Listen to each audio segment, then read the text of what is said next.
Hello, Moonwalkers, and welcome to another episode of Moonwalk Talks. All your energy into your finger, throw it out like fire.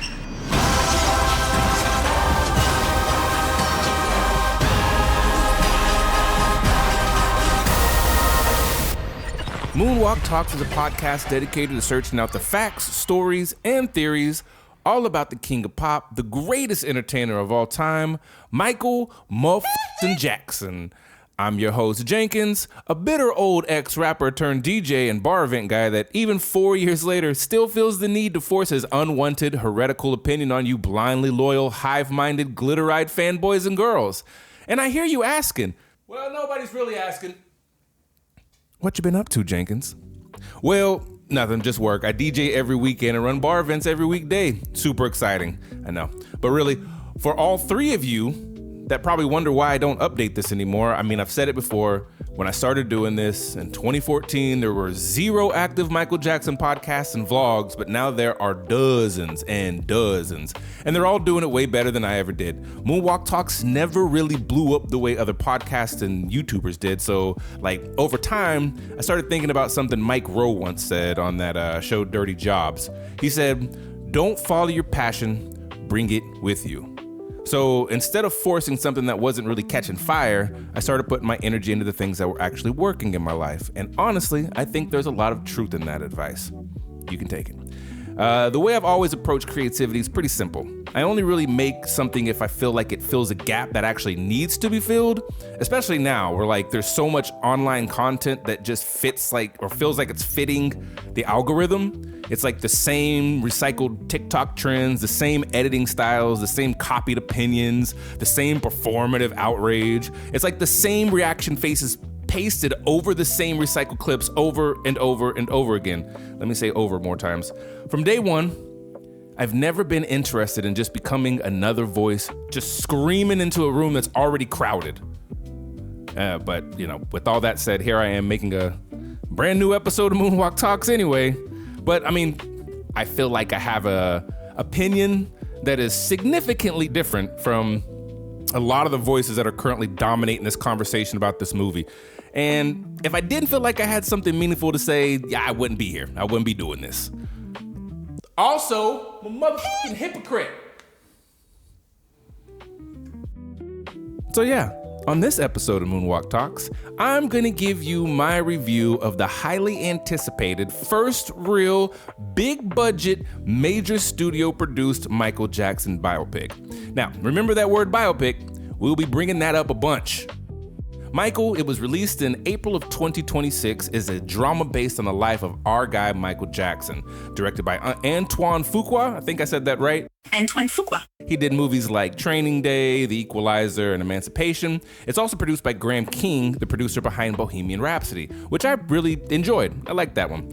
The film stars Jafar Jackson in the lead role of Michael Jackson, who I'm sure everybody knows by now is Michael's own nephew, son of the ever problematic Jermaine Jackson. Alongside Coleman Domingo, he plays Joe Jackson, Nia Long plays Katherine Jackson, and Miles Teller as longtime attorney John Branca. And it has a pretty massive supporting cast, but you barely get to see him, so who cares?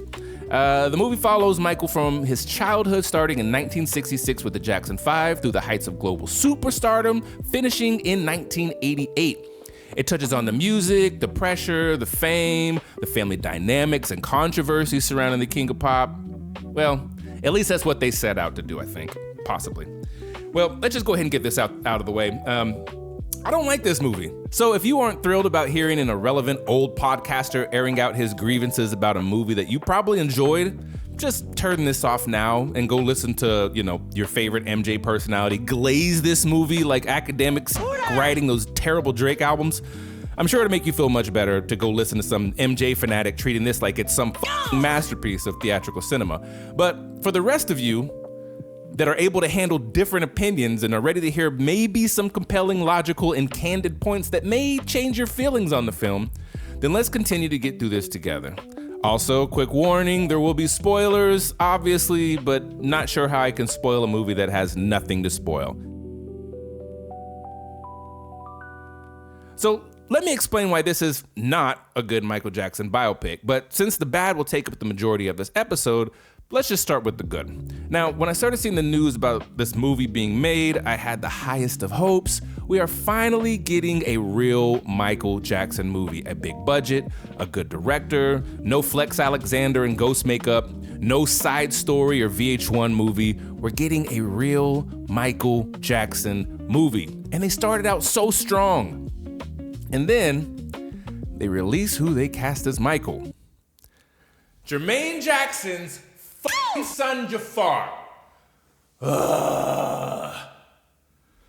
Jafar Jackson was born on July 25th. He's the son of ex-Jackson 5 member Jermaine Jackson, also a lady named Alejandro Genevieve Ozaiza. I don't know how to say that.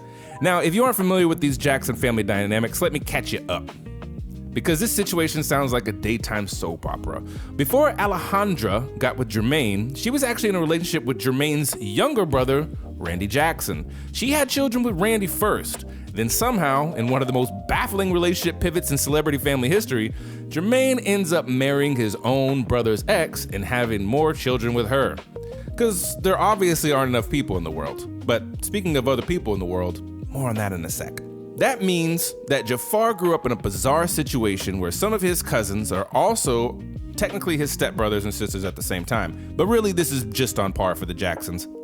So from the jump, I hated the casting of Jafar Jackson. Not because I hate the guy personally, I barely knew he existed, but because the entire thing just reeks of Hollywood nepotism wrapped up and handed it to him in a sequin gift box.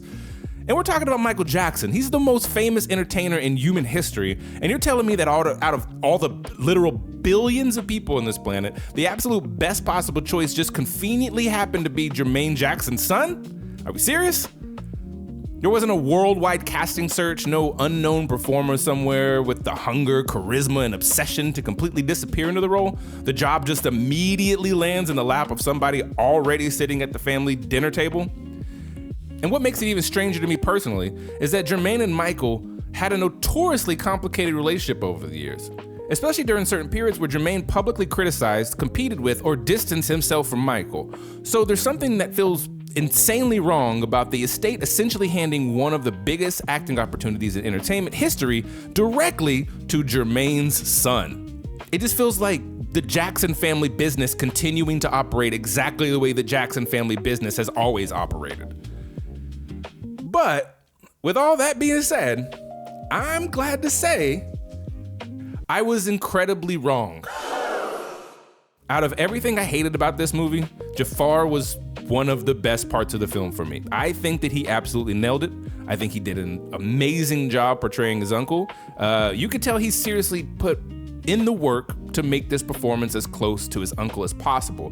He honestly did an incredible job. His mannerisms, his moves, the little tics were all on point. And a couple times in the movie, he really looks like Michael Jackson.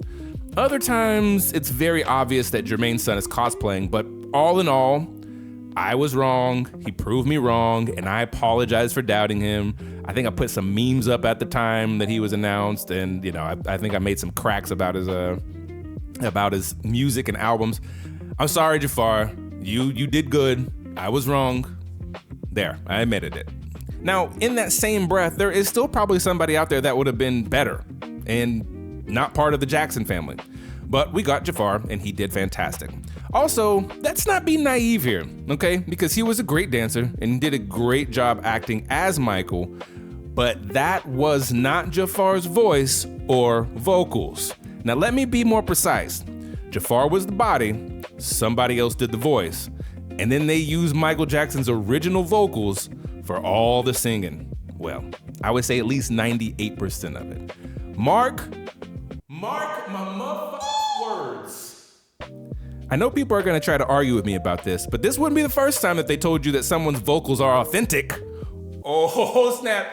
Jenkins is bringing up bullshit.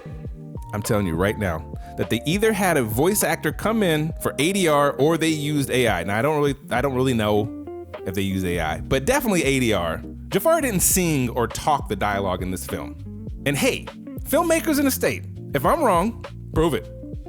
Prove it like you did the Michael album. Yeah, So again, Jafar did great, but so did the ADR and sound engineers. Let's be real, I can't prove it, but I bet it's at least 95% movie magic. Other things I can say good about the movie: it was shot well, actors were decent, they played my favorite song during the credits. That was pleasantly unexpected, and that's about it. Well, there's a couple other things, but we'll talk about that later in the review. There's a couple of other good parts. So why am I so adamant about this being a bad movie? Well, let's fix that first. It's not a bad movie. It's a bad biopic. And there's a huge difference between those two things. Because technically, the movie is competently made. The cinematography is solid. The performances are mostly good. Some of the recreations are impressive. The production design looks good. There are moments where you can absolutely feel the power of Michael Jackson as an entertainer. But that's just not enough for a biopic, especially when you're making a movie about somebody as historically important and psychologically complicated as Michael Jackson. A good biopic should capture the essence of a person, not just the appearance. It should make you understand who they were when the stage lights were off. What drove them? What haunted them? What made them brilliant and what made them difficult? A good biopic humanizes the mythology instead of just feeding it.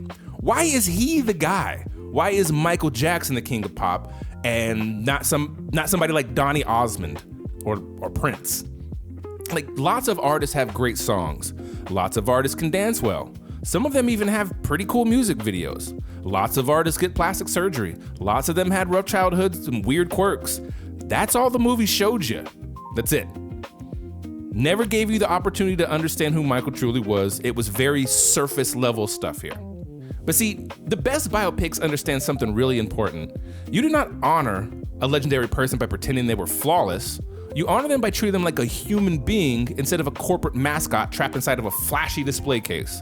That's why movies like Rocket Man work so incredibly well. Like, that's one of my favorite biopics ever, because Elton John was allowed to be portrayed as messy, selfish, insecure, self-destructive, arrogant, lonely. The movie trusted the audience enough to show the ugly parts without acting like it was betraying him. But Michael constantly feels afraid. It's afraid to dig too deep, afraid to challenge the mythology, afraid to step up to the estate, afraid to let Michael feel too human for too long before rushing back into another concert, recreation, or applause moment. And that's where this movie completely misses the mark for me as a biopic, because Michael Jackson was not interesting simply because he danced well and sold records. He was interesting because he was one of the most gifted, isolated, beloved, damaged, and psychologically complicated human beings to ever exist in popular culture. But instead of fully exploring that complexity, the movie often feels like it's carefully walking through a legal minefield while trying not to damage the Michael Jackson brand. It becomes less about understanding Michael the person and more about preserving Michael Jackson, the global product. And once a biopic starts protecting the brand more than exploring the human being, it stops feeling honest. You can feel the walls around it. You can feel the approved talking points, the selective framing. Now, I know they couldn't add certain things due to legal reasons, but if you can't tell the whole story, just don't tell the story. And that's why I walked out feeling frustrated, because underneath all the expensive recreations and popular music cues, there's a much more powerful movie trapped in there somewhere, screaming to get out. And I heard there's a 4-hour cut. I need to see that 4-hour director's cut, if it exists. It's a cool movie if you just want a fun little highlight reel to be reminded of how awesome Michael Jackson is. But guess what? So many of us already thought that. I don't need a fluff piece of a movie to remind me how awesome MJ was. I already think he's the coolest dude ever. They had the opportunity to show the world why Michael is the way Michael is, without having to read 100 books, watch every obscure interview, reading blog posts, old articles, and listening to every podcast. The movie could have just shown the world why he thinks the way he does. Honestly, what did the general audience learn about Michael that they didn't already know? He got mentally abused and physically abused by his dad? Well, everybody knows that. Sitcoms and comedians have been making Joe Jackson jokes for decades. Okay, so he was famous at a young age. Yep, we knew that because we saw him famous at a young age. Okay, so he wrote great music and helped create amazing music videos, got a nose job, and a monkey named Bubbles. Yep, due to popular culture, everybody knew that. Now sprinkle in some musical performances and that's the movie. Entertaining movie. but a failed biopic. Now, before I get to the nitpicky type stuff about the movie, I'm trying to be a better person, so I feel if people are going to critique the problems, they should at least try to offer a solution. Too many people saying what's wrong with the issues and not presenting solutions. So let's talk about how this could have been a proper biopic. So during this critique and breakdown, I will also be explaining how they could have made this better. As somebody who would probably qualify as a self-appointed Michael Jackson historian at this point, I spent decades consuming virtually everything I get my hands on regarding Michael, like about his career, his family, the people orbiting around him, books, documentaries, court transcripts, interviews, home footage, industry stories, biographies, testimonies, all that. Hundreds upon hundreds of hours trying to piece together the psychology of one of the most complicated figures in modern history. And I didn't do this in the last week. I'm talking about I did this my entire life. I've been doing this my entire life. And even though the Michael Jackson story is filled with contradictions, conflicting accounts, and layers of mythology, depending on who's telling the story, there are still a handful of major defining moments and emotional through lines that clearly shaped Michael into the person he eventually became. Starting out, the opening already tells you what kind of movie this is. It uses the electricity of the real Bad Tour audio to inject nostalgia immediately, but then cuts away before Jafar can really do anything. So there's no wannabe starting performance at the beginning. They have the music, but then it just cuts away. And maybe instead of opening with applause and Bad Tour spectacle, there was a more interesting way in something like using the song Smile. That would have told us that the movie was interested in the sadness underneath the performance, not just Michael Jackson, the icon. All right, another issue is the pacing. This movie moves way too fast. Barely any time passes before the Jackson siblings are suddenly the Jackson 5, and we really don't get to see how that happened or why. Tito's pivotal role in the beginning of the group isn't brought up at all, so here is the first instance of writing off the brothers. The desperation of the family is also softened. The tiny house in Gary, the boys sharing beds, the sisters sleeping on couches, the lack of space, the lack of privacy. All of that matters because it explains the pressure cooker this family came out of. Without that context, Joe Jackson becomes easier to portray as a straight villain instead of a deeply flawed, desperate father whose ambition and control eventually became poisonous. And listen, I'm not defending Joe Jackson. I'm not pretending the man didn't do damage. I mean, give him complexity, but don't just make him some bad guy because he was a bad guy at points. Well, a lot of points. That on-screen tension between Joseph and Michael is still one of the strongest parts of the movie. Those scenes really work. There's real weight there. And it's especially complicated knowing that Jafar is reenacting moments involving his real grandfather. But I do think the movie loses nuance by making Joseph feel like the final form villain Joe from the very beginning.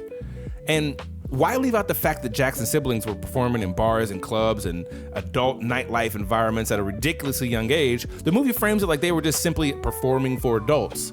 But the reality was way heavier than that. Those boys were exposed to adult spaces, adult behavior, and late night entertainment culture when he was still a little kid. That kind of thing absolutely affects a child psychologically, especially one already dealing with the pressure, fame, and parental control. And as I said before, they're skipping an important milestone. You just can't breeze through these things or make them less than. You can't glaze over the family issues and connections. And this leads me into one of the movie's biggest problems. The brothers are barely characters or even f***ing there. I understand that the movie is called Michael. Obviously, Michael is the center, but the brothers were massive parts of his life. They shaped him emotionally, professionally, and psychologically. In storytelling, if someone is going to affect the main character, you have to set them up. Otherwise, why would we care when they hurt him, leave him, disappoint him, or drift away from him? The movie doesn't just fail to flesh out the brothers, it barely gives them enough screen time for casual audiences to know which brother is which. I know the family history, and even on the fourth and fifth watch, I had moments where I couldn't confidently tell you which actor was playing which brother. That becomes a real problem later. Stick with me, we'll get there.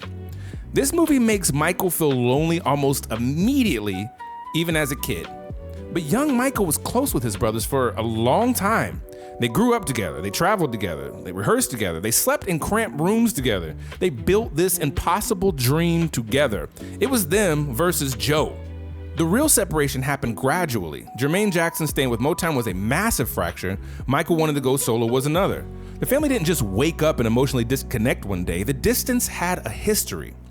But this movie skips so much of that history that certain moments that are meant to be emotional, they just don't fully land. The Twister scene is a perfect example. Adult Michael wants his brothers to play Twister with him, and the movie clearly wants it to feel sad, like he's trying to reconnect with a lost version of the family. But because the movie never really showed us that warmth earlier, or how the brothers have moved on with families and things of their own, the scene has less impact than it should. And on a side note, his brothers were like already playing basketball. Like, why didn't he just join his brothers? Basketball is a game just as much as Twister is a game. So if he wanted to play a game with his brothers, just join and play basketball with them? It's dumb writing. It's the same thing when like Michael tells the brothers that he won't tour with them anymore. That should feel devastating. That should feel like the symbolic death of the original Jackson Brotherhood as a functioning unit. Instead, because the movie never built up those relationships, it just lands more like a career update and then on to the next time jump. Also, the handling of Jermaine leaving the group is one of the most baffling choices in the entire movie. This was not some tiny detail. Jermaine was one of the brothers Michael was closest to. And when the family left Motown, Jermaine choosing to stay behind because of his relationship at the time was a massive emotional betrayal in Michael's eyes. That moment mattered because it shattered the idea that the brothers were always going to move together as one unit.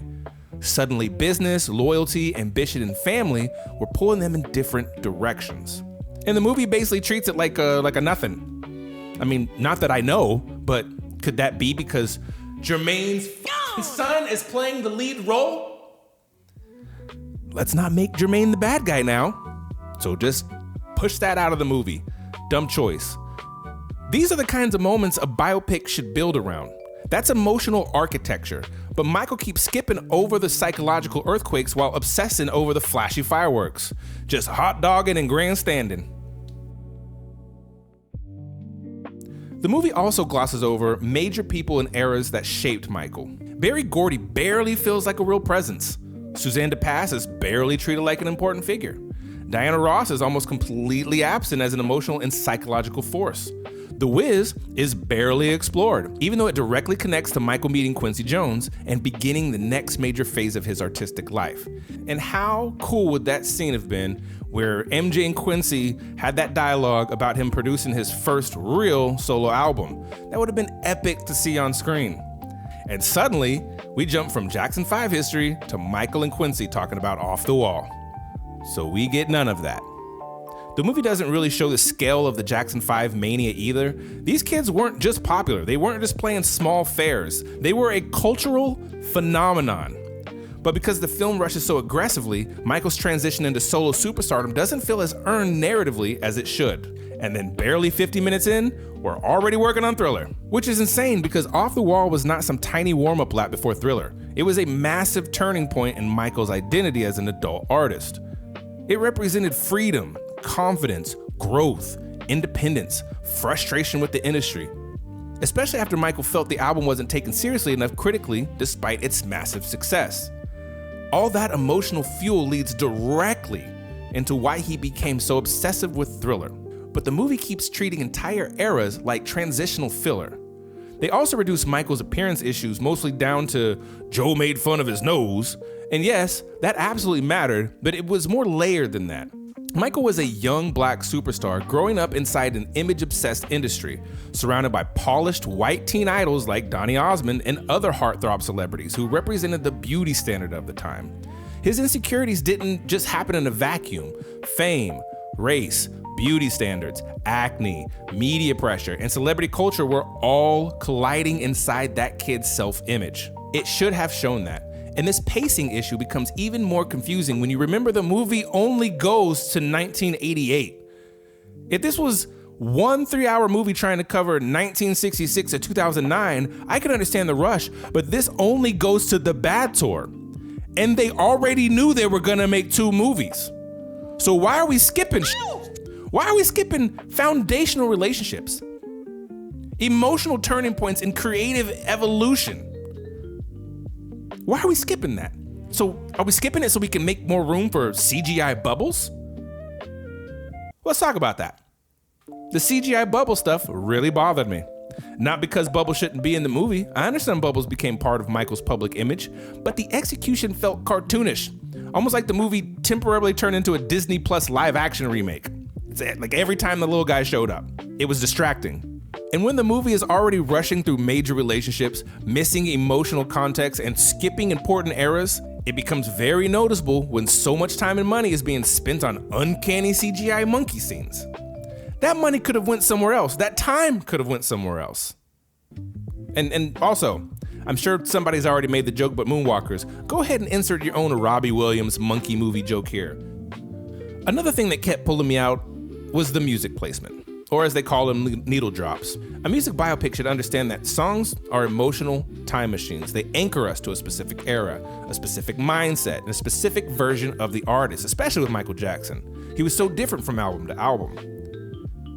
But this movie keeps shuffling Michael's eras into one giant nostalgic blob. During the Off the Wall era, after the movie just spent time hyping up how important the album is, they played Dreamer by the Jacksons. Instead of something, something off the wall. Hey, I have a question for you. Why though? Then later, Michael storms out of a meeting with Joseph and the movie drops Stop Dogging Me Around, which pulls us back into child Michael territory again.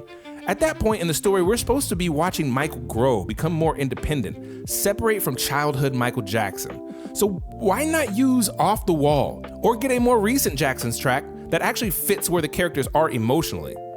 Get on the Floor. While not lyrically attached to the scene, the energy of the track would have matched him storming out of his dad's meeting.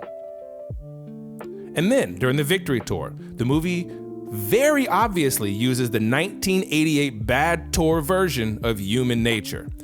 Okay, and I get it, casual fans and general audiences probably won't notice, but if you know the live eras, it's obnoxious. Michael didn't perform it like that yet. The vocals, arrangement, atmosphere, and delivery are all Bad Tour Michael. So why are we doing this during the Victory Tour? You can't just drag and drop 1988 Michael into 1984 Michael. If this movie is supposed to be for general audiences and hardcore fans, why do us that way? And clearly, the filmmakers weren't completely opposed to using non-Jackson music when it served the atmosphere because they include money during the early Motown material. So that makes some of the better, more obvious song choices later even more frustrating. They could take a musical swing when they wanted to, they just didn't do it enough. Maybe instead of so many out-of-place needle drops, they could have just interpolated Michael's original music into the score more often. They did it a couple times and it worked really well. I remember hearing Ben, Ben and I'll Be There. I remember hearing those two. But the movie would have been a lot stronger if they leaned into that more instead of just throwing full songs at scenes that don't always fit the era or emotion. It's jarring. There are so many moments where the movie is right on the edge of a better idea and then somehow misses it.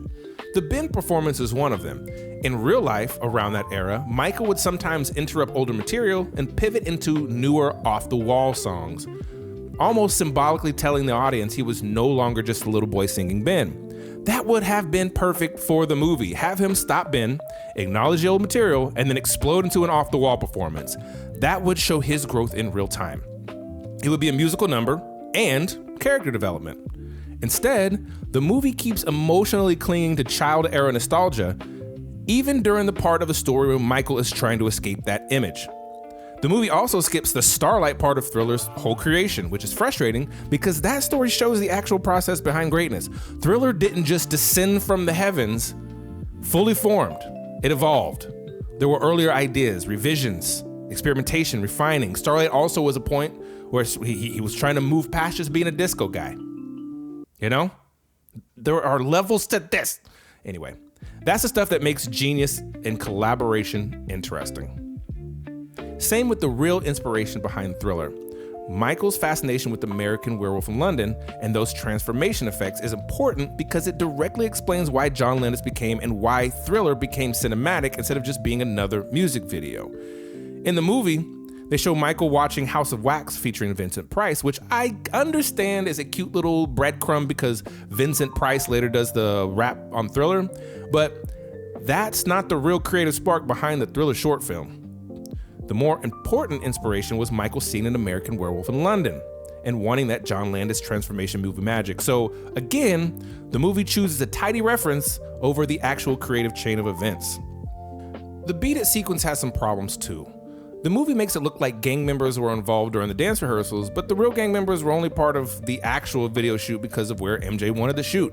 And Michael didn't choreograph Beat It by himself. Michael Peters choreographed it and also appeared in the video as one of the gang leaders. Now, I'm not saying that the movie has to stop every 5 minutes to announce every collaborator Michael ever worked with, but if you're going to dedicate an entire scene to Michael working through the Beat It choreography, maybe give some kind of slight nod to Michael Peters, the man who actually choreographed the thing and helped shape one of the most iconic music videos ever made.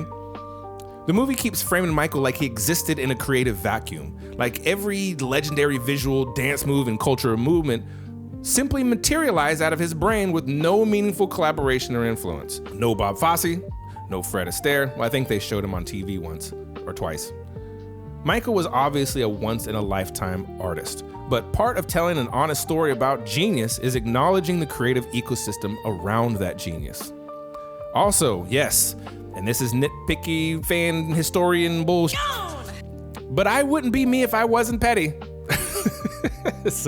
But even the wardrobe it Beat It, it felt wrong because they used the piano key shirt in a section where Michael Jackson would have the darker blue and black dance look.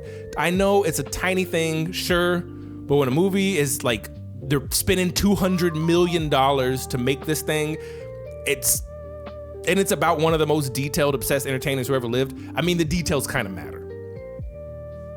Now look, I completely understand why the movie recreates things like Beat It, Thriller, Billie Jean, and that Motown. I get it, it's fan service. Those are iconic moments. General audiences want to see them. They expect to see them. But at a certain point, I started asking myself, who exactly these full, long-ass recreations are for? Michael Jackson performances are not lost media. You can literally go watch the real Michael do Thriller right now. And you can watch the real Motown 25 performance right now. All the originals are always going to be better because it's actually Michael Jackson. So when the movie spends huge chunks of runtime painstakingly recreating things that we already have direct access to while rushing through emotional fractures and psychological turning points we haven't really seen dramatized properly, or performances that we don't have high quality or any access to, it starts feeling like the movie is prioritizing applause over insight. This movie also has the habit of taking emotionally significant real-life moments and turning them into hollow visual callbacks. The young Michael holding the mic for Jermaine during I'll Be There is clearly referencing the Motown 25 moment where adult Michael helped Jermaine when his mic wasn't working. But the reason that real moment mattered was because of all the tension between them by that point. Michael could have let Jermaine look stupid in front of millions of people, but he instinctively helped his brother. That was a small moment of grace inside years of complicated family history. In the movie, it becomes more like, remember this thing? Fan service, without any emotional weight. Eventually, it starts to feel less like a biopic and more like a very expensive Michael Jackson tribute show stitched together with some Wikipedia summaries in between the songs. And then there's John Branca. Whether people love him, hate him, or fall somewhere in the middle, Branca is one of the most controversial figures in Michael Jackson history among large parts of the fan community. Some fans see him as a brilliant businessman who helped preserve and stabilize Michael's estate. Other fans view him with extreme suspicion because of the amount of power and influence he accumulated around Michael's catalog, business affairs, and posthumous brand. We don't have to get lost in all of that here. The main point is this. The movie gives John Branca a lot of narrative importance. He gets a whole cinematic introduction. Berry Gordy didn't get that. Jermaine doesn't get that. Quincy doesn't even get that level of development. And these are people who were emotionally and historically foundational to Michael's life. Meanwhile, Branca gets framed in this movie like some badass who's Michael's new protector. And after that Pepsi burn scene, which is one of the strongest and most dramatic movies of the moment, who shows up to confront Michael with a Mickey Mouse plush? John Branca.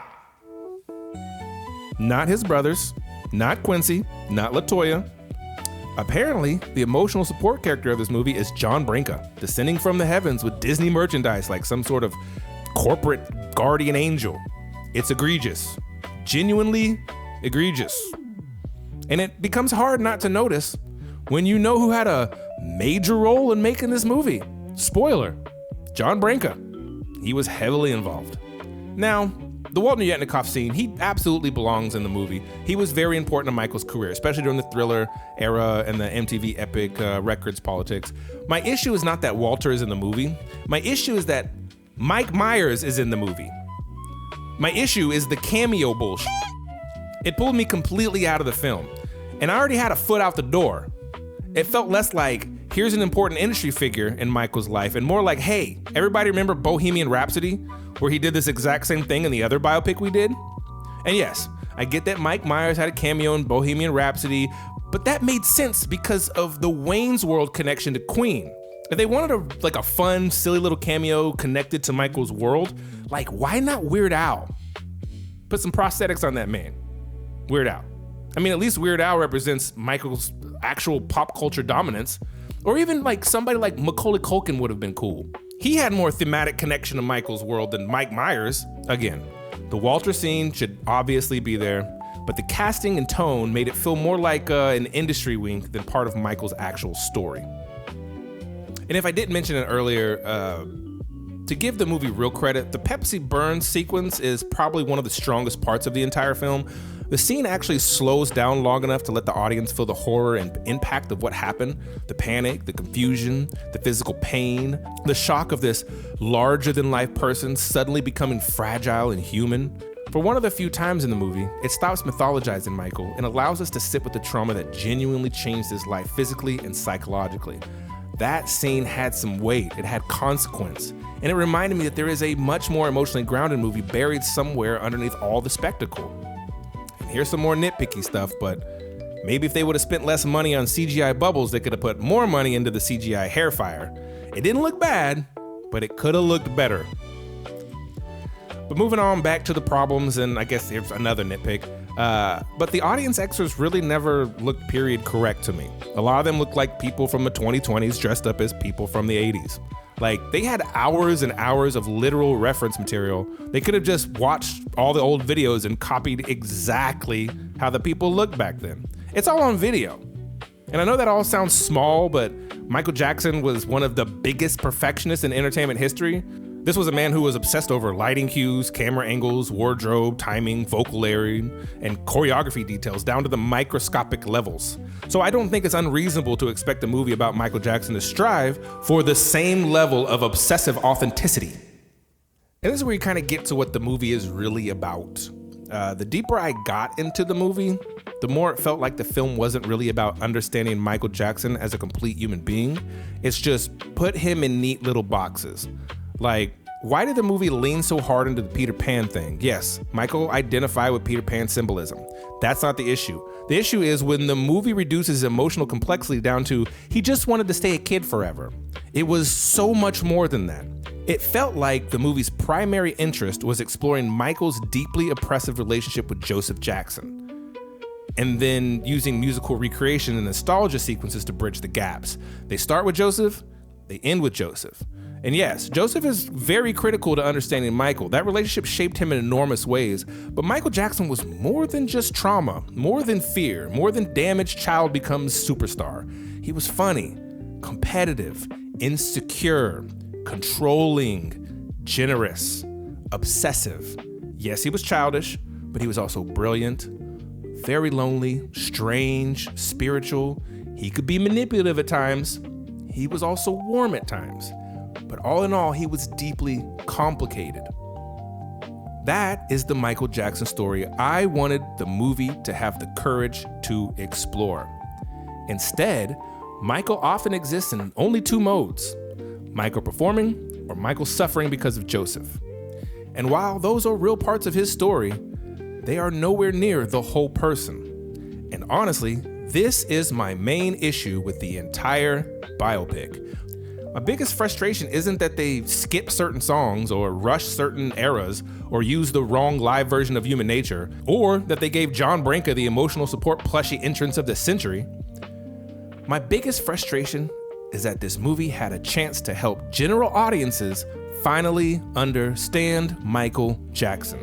Not just the fans, not just the crazy people like me who have spent decades doing all the book reading and watching the interviews and studying the family history and digging through the contradictions and trying to understand the psychology of this man. I mean regular people, casual viewers, people who only knew the headlines or only know the headlines. People and fans who may have turned on Michael later in life because of the allegations, the plastic surgery, the public weirdness, the jokes, the tabloids, the late night monologues, the documentaries, the mugshot, the wacko jacko press machine. We needed to bring them back. The movie could have had a chance to say, here is why Michael became this way. Why did he surround himself with children as an adult? Why was he comfortable with kids being around him in private spaces? Why did he have intimacy issues? Why did dating and adult relationships seem so complicated for him? Why did he distance himself from friends and family later in life? Why did he struggle so deeply with trust? Why did he feel completely alone while constantly surrounded by people? Why did this man, one of the most famous human beings who ever lived, die from an accidental overdose trying to sleep? Those are the questions a real Michael Jackson biopic should be emotionally building toward. And I'm not saying the movie has to excuse everything. I'm not saying it has to turn into a defense documentary. I'm saying a biopic should help the audience understand the human behind the behavior. It would make the public love and understand him on a deeper level.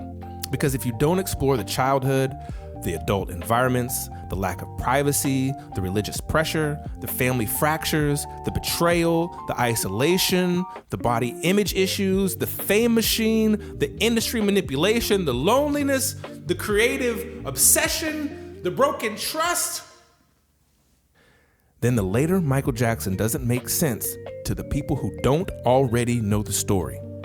Hardcore fans can fill in those blanks ourselves. We already know the missing chapters, but the general audiences don't. And that's why this movie feels like such a missed opportunity.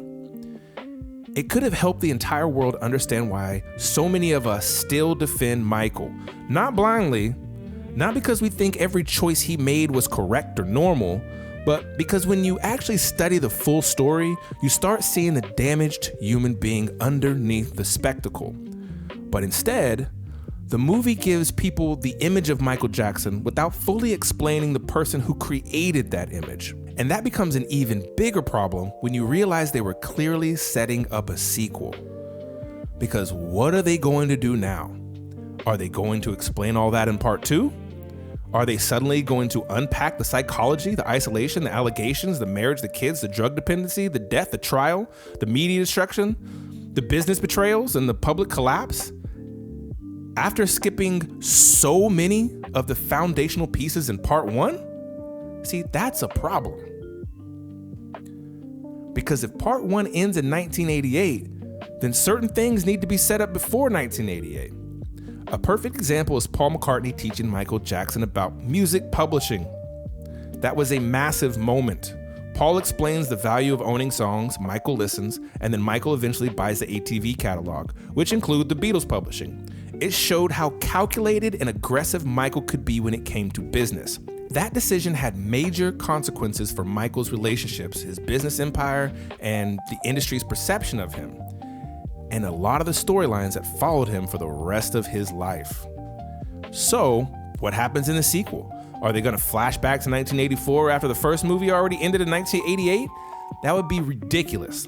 The writers already set themselves up for failure because they skipped the moments they needed to set up important moments for the sequel. It's just dumb. He makes Dangerous, more performances, more plastic surgery, makes history, gets married, gets divorced, has kids, dies, sprinkle in some musical numbers, roll credits. And if that's the plan, like, why even make these movies? Because also, how do you make a movie that ends during the bad era and not include Man in the Mirror? That's criminal. And speaking of criminal, no Smooth Criminal either. Come on. And they're gonna show the making of Off the Wall and the making of Thriller, but then they don't show the making of Bad. It just goes into bad performances. those aren't just songs. Those are identity markers. Man in the Mirror especially could have carried enormous thematic weight in a movie supposedly interested in Michael Jackson's inner life, public image, and desire to change the world while being unable to fully heal himself. And that's what kills me about this movie. It had the platform, the budget, the family access, the music rights, the attention of the world, and the opportunity to show general audiences what hardcore fans already understand. It had the chance to say, you may think you know Michael Jackson, but here is the full emotional machinery behind the myth. And instead, it mostly says, remember this outfit? Remember this dance? Remember this video? Remember Bubbles? Oh, also, here is his nephew doing all the stuff you can just go watch on your smartphone right now. That's just not enough.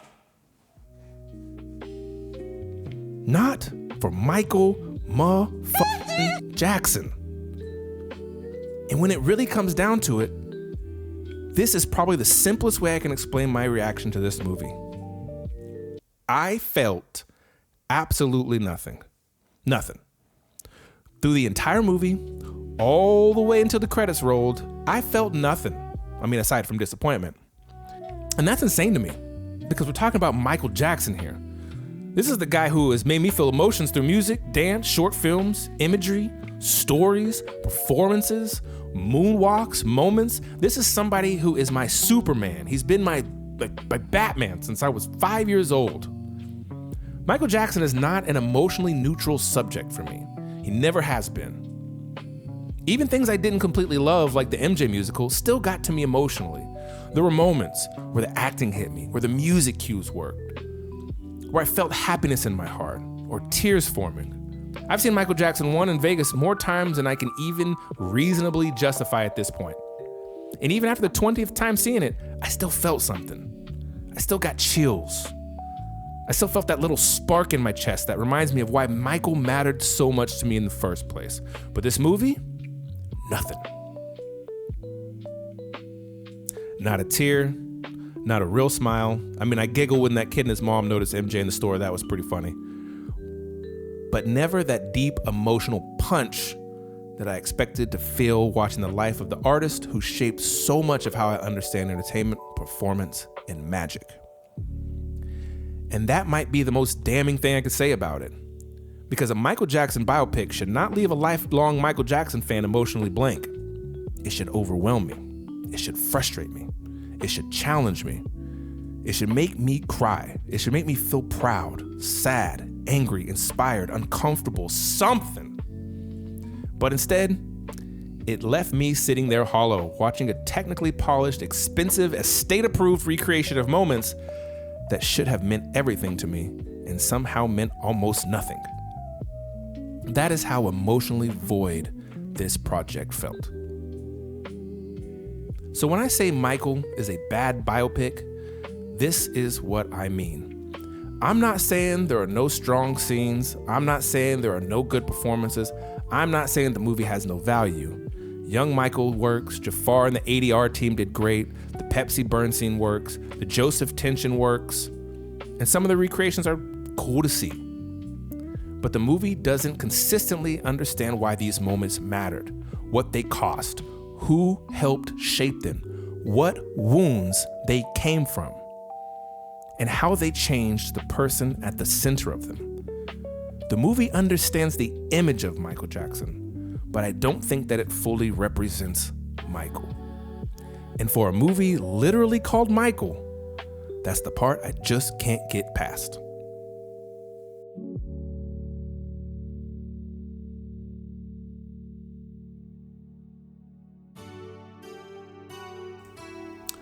So, there it is. My thoughts on the Michael movie. But it doesn't matter what I think. The movie is about to pass $1 billion worldwide. It's a success, and I am a nobody. But I appreciate you listening, though. This is where I normally do the like and subscribe part, but who knows when I'll upload another one of these. It could be next month, could be another 4 years. But if you really want to see what I'm up to, you can follow me on Instagram. That's Jenkins with 2 I's, Jankins. Or you can just add me on Facebook, DJ Jenkins. That's facebook.com/DJ Jenkins, Jankins. And if you were in the Tulsa area, it's Tulsa, Oklahoma. I don't see why anybody wouldn't be there. But come out and see me DJ sometime. I DJ different places every single weekend, and I'm always throwing Michael Jackson into the mix. Anyway, thanks again for giving me your time. And remember, no matter what happens today or tomorrow, keep your head up, keep the faith, and don't forget to smile.